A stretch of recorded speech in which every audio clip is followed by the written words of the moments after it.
The lights on the bridge of the starship Vengeance flickered as the massive vessel moved through space. Jake Morrison stood at the tactical display, his dark eyes studying the green hologram that showed their target. The human sergeant had been in space for 3 years now, but he still felt amazed when he looked at the alien crew members working beside him. To his left stood Thex Cole, a Vorthak warrior whose reptilian skin looked like green armor plating.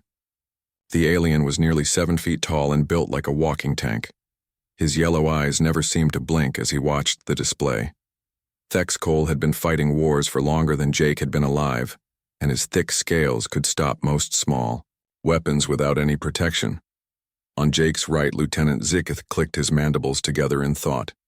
The Zephyrian looked like a giant mantis that had learned to walk upright and carry weapons. His forearms moved independently as he worked on his datapad, and his compound eyes could see movement that would be invisible to human sight. Zikith could move faster than any human Jake had ever seen. "The target is heavily defended," Thex Cole said in his deep, rumbling voice. 50 pirates, maybe more. Energy shields protect the main building. Automated gun towers cover all approaches. Jake nodded and pointed to different areas on the hologram. "We have advantages they don't expect. Zikith, your people can move through spaces too small for most species. Thex Cole, your warriors can take hits that would stop anyone else. We combine those strengths." The Zephyrian's antennae twitched. "Human tactics are always interesting. You see possibilities where others see only problems." "That's because humans are crazy," Thex Cole said, but there was respect in his voice. "Good crazy, but still crazy." Jake smiled. He had heard this opinion many times from alien crew members. Humans had a reputation for doing things that other species thought were impossible or insane, sometimes both. The briefing room filled with the mixed squad as more Marines arrived.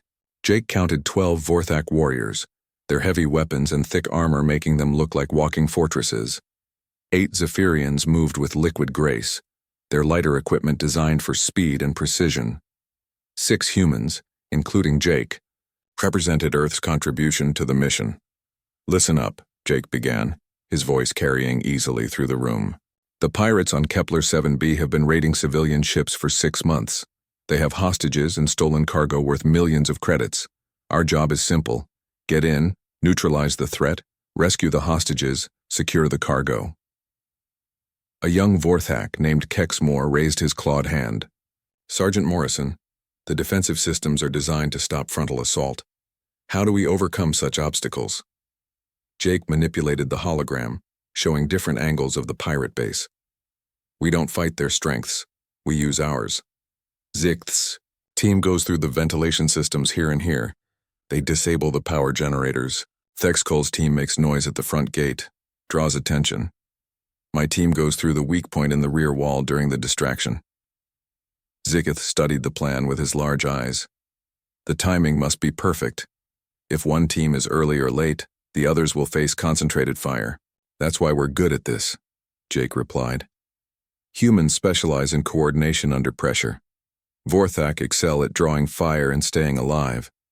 Zephyrians are masters of precision movement. Together, we're better than any single species could be alone." Thex Cole's scarred face showed approval. "The human speaks truth. I have fought beside Jake Morrison before. He thinks like a warrior, even if his skin is soft." Some of the younger aliens looked surprised.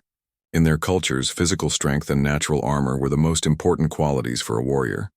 Humans seemed fragile by comparison.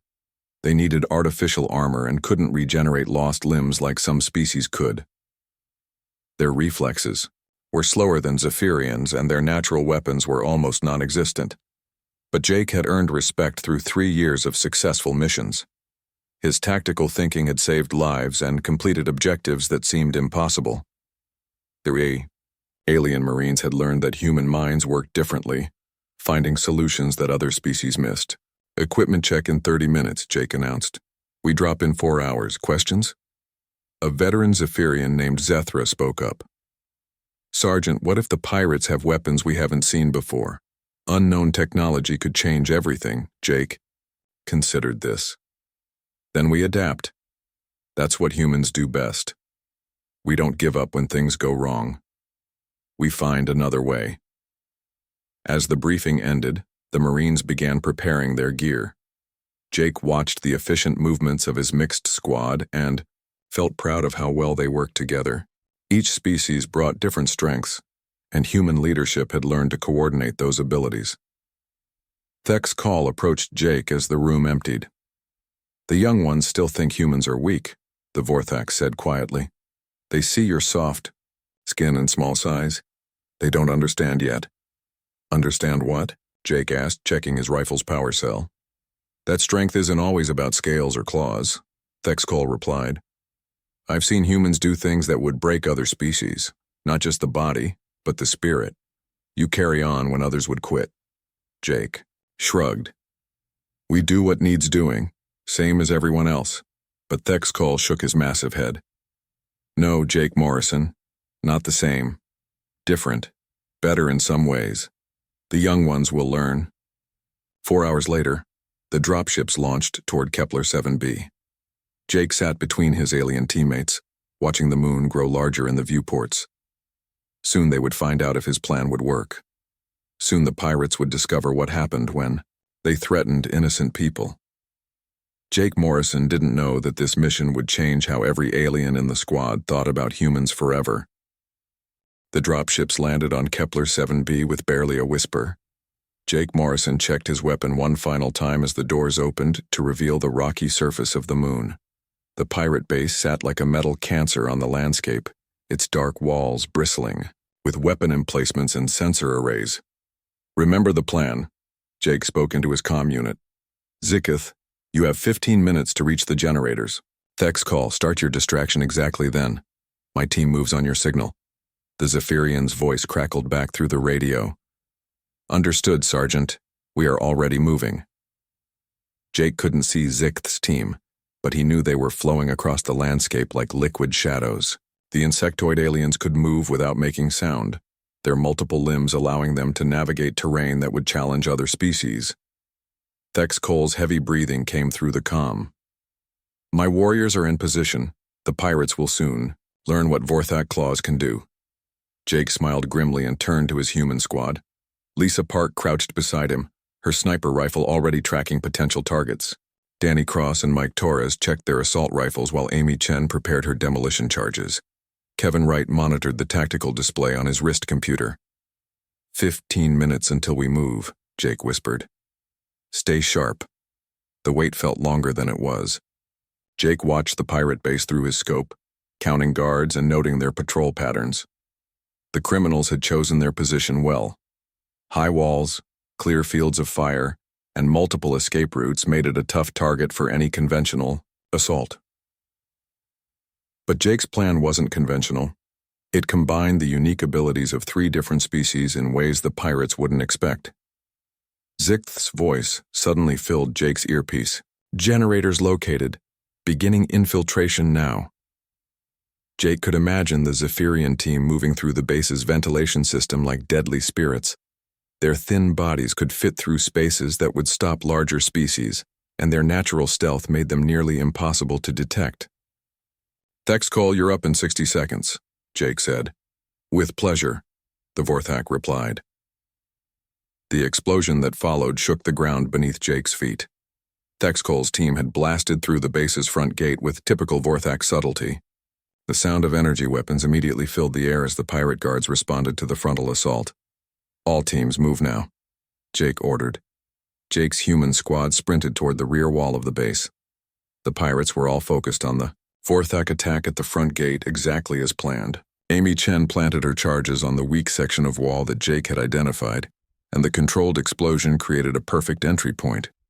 The humans flowed through the breach like water through a broken dam.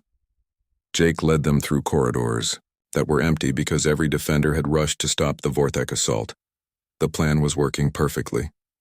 "Power generators down," Zikth reported, moving to secondary objectives. The lights in the corridor flickered and died as emergency power kicked in. The pirates' sophisticated defensive systems went offline, leaving them vulnerable to the coordinated attack. Jake's squad reached the central complex without meeting resistance. The building held the hostages and the stolen cargo they had come to recover. 2 more minutes, and the mission would be complete. That was when everything went wrong. A pirate emerged from a side corridor that hadn't shown on their intelligence reports. Jake saw the alien's 4 eyes widen in surprise, then narrow in desperate rage. The criminal was holding something in his clawed hands. "Grenade!" Lisa Park shouted. But it wasn't a grenade. It was something worse. Jake recognized the distinctive shape of a plasma mine, a weapon that could vaporize anything within 20 feet. The pirate was wounded and cornered, with nothing left to lose. "Get back," Jake yelled, pushing his squad away from the explosive device. The pirate's thumb moved toward the detonation switch. Jake knew his people couldn't reach cover in time. There was only one choice. Jake Morrison threw himself forward, tackling the pirate just as the alien triggered the mine. The explosion caught them both at point-blank range. The blast tore through Jake's left side like a solar flare made solid. His arm disappeared in a flash of superheated plasma, severed cleanly at the shoulder. The energy burned through his armor and into his chest, leaving smoking wounds across his torso. Jake hit the floor hard, his vision blurring from shock and pain. He could smell his own burned flesh and see the severed stump where his left arm had been. Blood flowed across the metal floor in an expanding pool. His alien teammates would have expected him to scream, to fall unconscious, or to die from such massive trauma. Most species would have done exactly that. Instead, Jake Morrison gritted his teeth and tried to sit up. "Sergeant." Lisa Park was at his side instantly, her face pale with shock. "Don't move. We need to get you medical attention." "Mission first," Jake gasped, his right hand fumbling for the tourniquet in his medical. "Shh, secure the hostages." "Jake, you've lost your arm," Danny Cross said, his voice shaking. "You're bleeding out." Jake managed to apply the tourniquet with his remaining hand, stopping the worst of the bleeding. The pain was beyond description, but his mind remained clear. Training and adrenaline kept him functional. "I can still fight," Jake said, struggling to his feet. "The mission isn't finished." Through the smoke and confusion, Jake could hear the sounds of battle continuing throughout the base. Thex Cole's warriors were holding the pirates' attention while Zichth's team completed their objectives. His squad still had work to do. Jake reached for his sidearm with his right hand. The weapon felt heavier than usual, but his grip was steady. "We finish this," he said. His human squad stared at him in amazement. Their sergeant had just lost a limb and nearly died, but he was still giving orders and preparing to continue the fight. None of them realized that their alien teammates were monitoring the human comm channel, listening to every word with growing disbelief. Thex Cole heard Jake's voice through the comm channel and stopped firing at the pirates in front of him. The Vorthak warrior had been in combat for 30 years, but he had never heard anything like what he was hearing now. A human had just lost an arm and was still giving orders, still planning to fight. In Vorthak culture, such an injury meant immediate retreat to regeneration chambers. A warrior couldn't continue with such damage. "Did the human say he can still fight?" asked Kexmore, the young Vorthak beside him. "That's what he said," Thex Cole replied, his voice filled with disbelief. Through the base's corridors, Zicht had also heard the human comm chatter. The Zephyrian had paused in his infiltration mission, his compound eyes wide with confusion. In his species, losing a limb was often fatal due to the complex nervous system that controlled their multiple arms. Even if they survived, they needed weeks of medical care. Lieutenant Zicht, one of his subordinates, clicked. "The human continues to transmit tactical orders. How is this possible?" Zicht had no answer. He had studied human anatomy and knew they couldn't regenerate lost body parts like some species could. Yet Jake Morrison was still functioning as squad leader despite massive trauma. Meanwhile, Jake moved through the base corridors with his remaining squad members. His left shoulder throbbed with pain that seemed to fill his entire body, but he pushed it aside. The mission came first. It always came first. "Lisa, take point," Jake ordered, his voice steady despite the blood loss. "Danny and Mike, watch our flanks. Amy, get ready with breaching charges for the hostage area." "Sergeant, you need medical attention," Lisa Park said. her sniper rifle ready but her eyes constantly checking Jake's condition. "I need to complete this mission," Jake replied. "The hostages are counting on us." Jake had injected himself with combat stimulants from his medical kit. The drugs helped control the pain and kept him alert, but they couldn't replace the blood he had lost or the arm he had lost. What kept him going was something else entirely. As they moved deeper into the base, Jake adapted his fighting style without conscious thought. When his rifle jammed from damage caused by the explosion, he holstered it and drew his sidearm. The pistol was designed for two-handed use, but Jake learned to fire it accurately with just his right hand. When a pirate jumped out from behind cover, Jake didn't hesitate. He put 3 rounds center mass while simultaneously directing his squad to secure the corridor. His tactical thinking remained sharp even as his body weakened. "Target down," Jake reported. "Amy, check for more explosives. These pirates like their surprises." Through the alien comm channels, word of Jake's actions spread quickly. The Vorthak warriors couldn't believe what they were hearing. A human with one arm was still leading an assault team and making tactical decisions under fire. "This is impossible," muttered Gex Toll, a veteran Vorthak sergeant. "No warrior continues after such injury." "Humans are different," Thex Cole said, his respect for Jake growing with each passing moment. "I told you they were different." Sixth's team had completed their sabotage mission and was moving to rendezvous with the other squads. As they moved through the base's upper levels, they could hear Jake's voice coordinating the final assault on the hostage area. "Ain't reaching. Charges set," Amy Chen reported. "Sixth, are you in position for overwatch?" Jake asked through the comm. "Affirmative, Sergeant Morrison," the Zephyrian replied. "We have clear sightlines to the target area. Thex Cole, we need you to draw attention away from the hostage building." "Already engaging enemy forces at the main courtyard," Thex Cole responded. "They're focused on us." Jake checked his sidearm one more time. 15 rounds left. His vision was starting to blur slightly from blood loss, but his hands were still steady. The stimulants were doing their job. Breach in 3, 2, 1. The explosion opened a hole in the wall of the hostage building. Jake's squad flowed through the opening, like they had trained for years. Lisa's sniper rifle took down 2 guards before they could react. Danny and Mike cleared the corners with precision fire. Jake followed them in, his sidearm ready. The hostages were huddled in the center of the room, 20 civilian spacers who had been captured during pirate raids. They looked up at their rescuers, with hope and fear. "You're safe now," Jake told them, his voice calm despite his condition.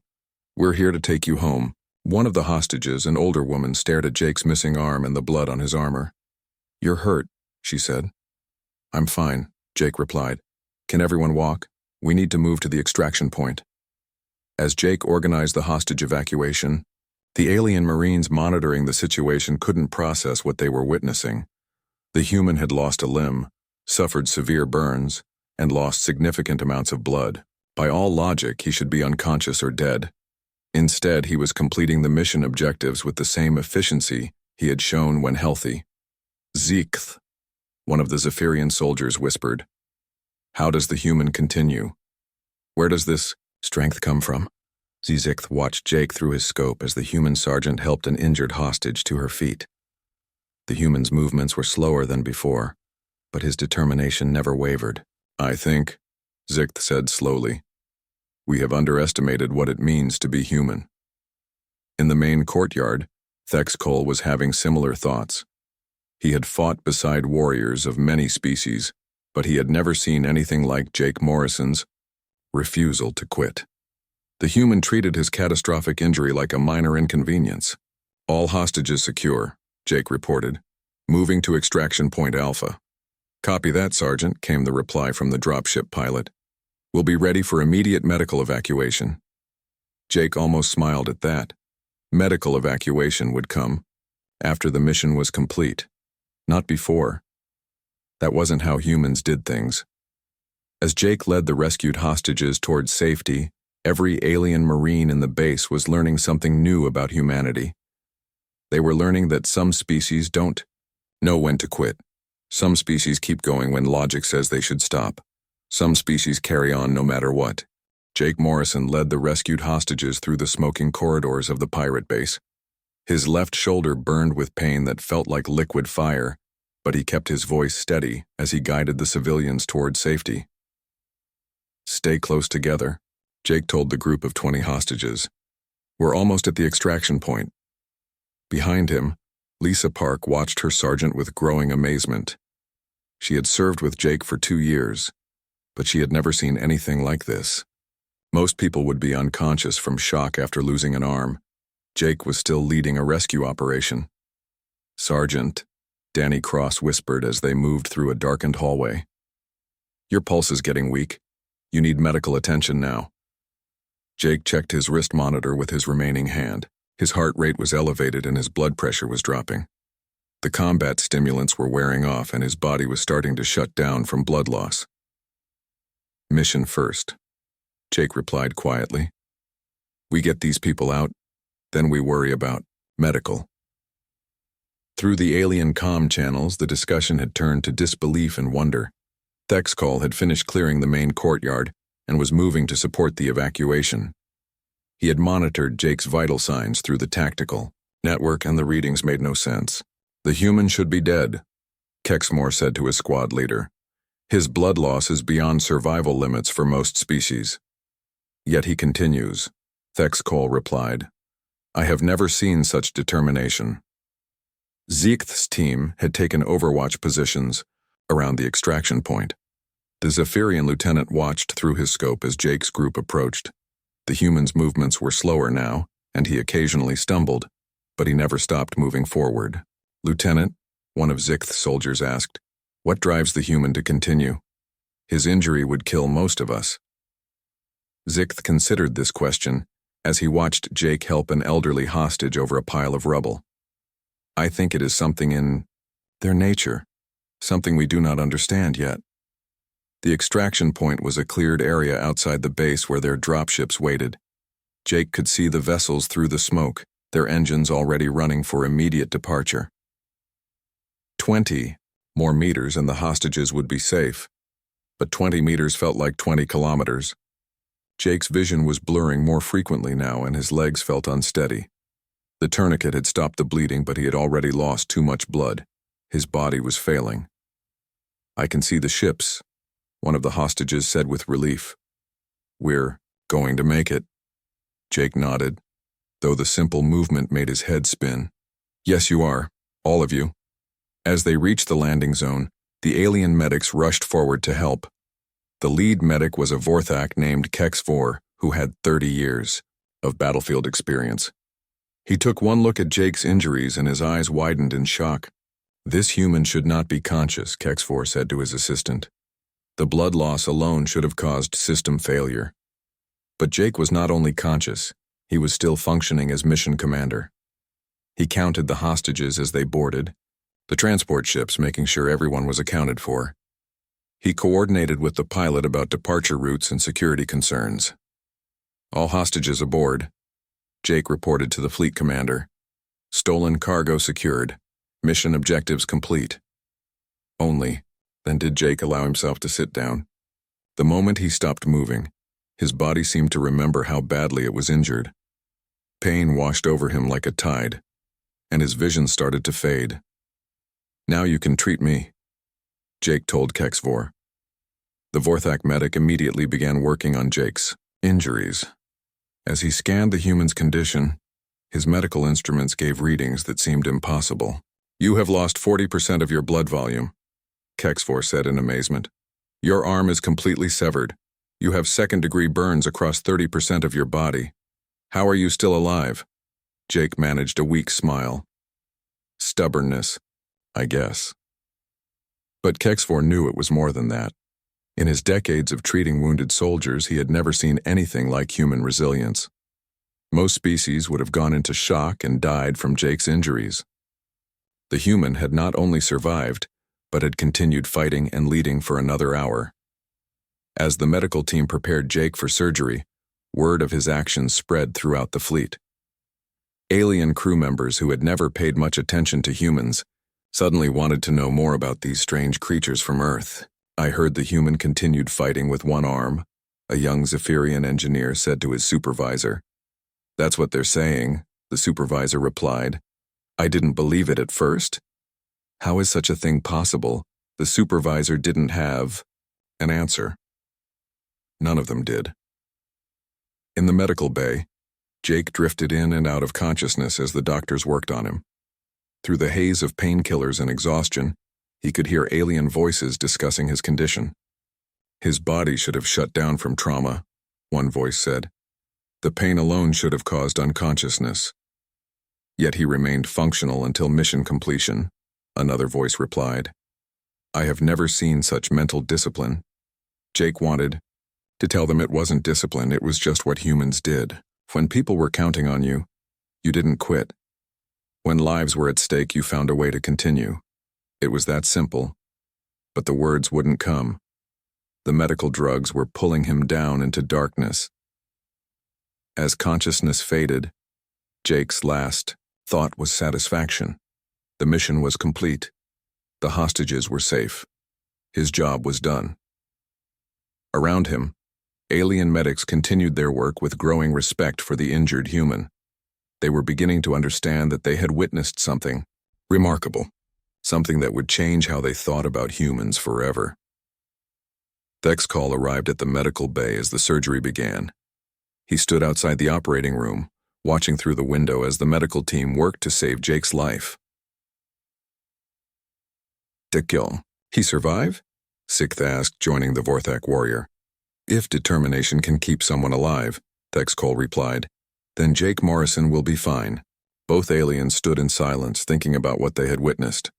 A human warrior who refused to quit, even when his body was broken. A leader who put mission success above personal survival. They were learning that humans were more than just another species. They were something special. 3 weeks later, Jake Morrison walked into the training room aboard the starship Vengeance.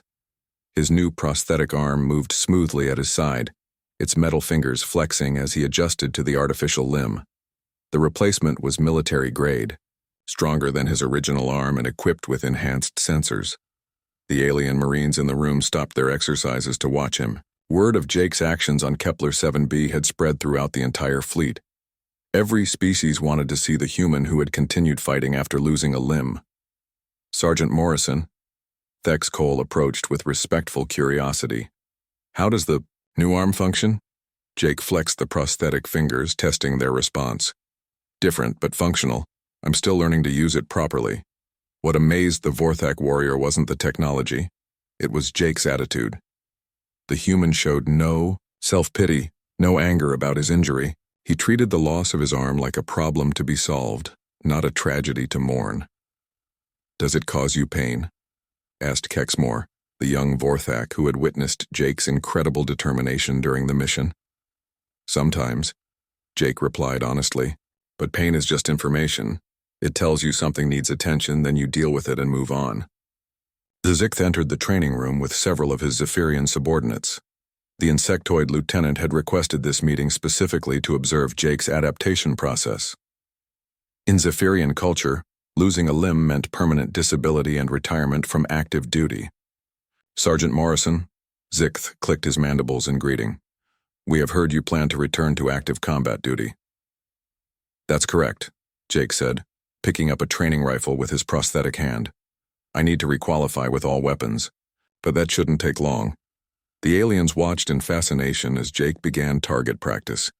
His shooting stance was different now, adjusted for the prosthetic arm, but his accuracy remained impressive. He fired controlled bursts at distant targets, each shot finding its mark. How do you adapt so quickly? Asked one of Zikth's soldiers.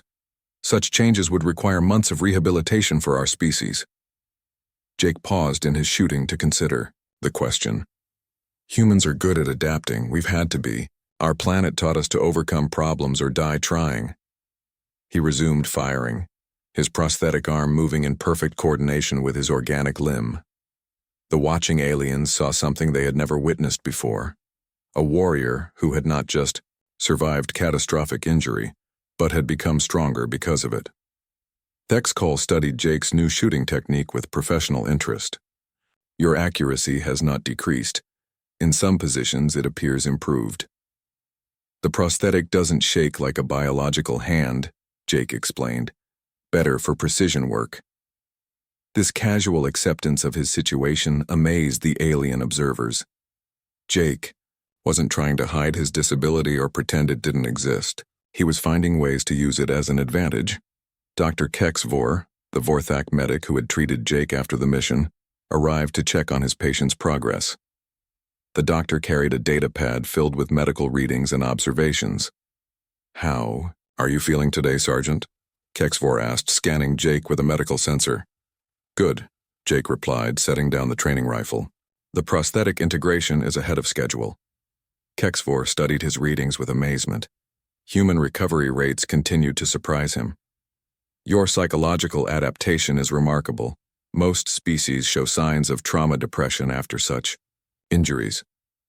"Why would I be depressed?" Jake asked, genuinely confused. "I'm alive, my squad is alive, and the hostages are safe.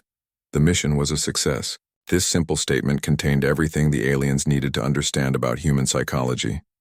Jake measured success not by what he had lost, but by what he had accomplished.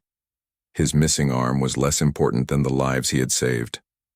"Lieutenant," Zikth approached with a formal data pad in his hands. "Sergeant Morrison, I have prepared a report for Fleet Command about the Kepler 7b mission." "Standard after-action report?" Jake asked. "Not exactly," Zikth replied. "I have recommended that human Marines be reclassified from auxiliary support to elite assault troops." Jake raised an eyebrow. "That's a significant change in designation." "The change is warranted," Zikth said firmly.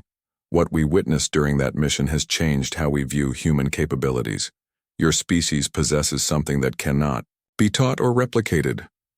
"What's that?" Jake asked. Thexcole answered before Zikth could speak.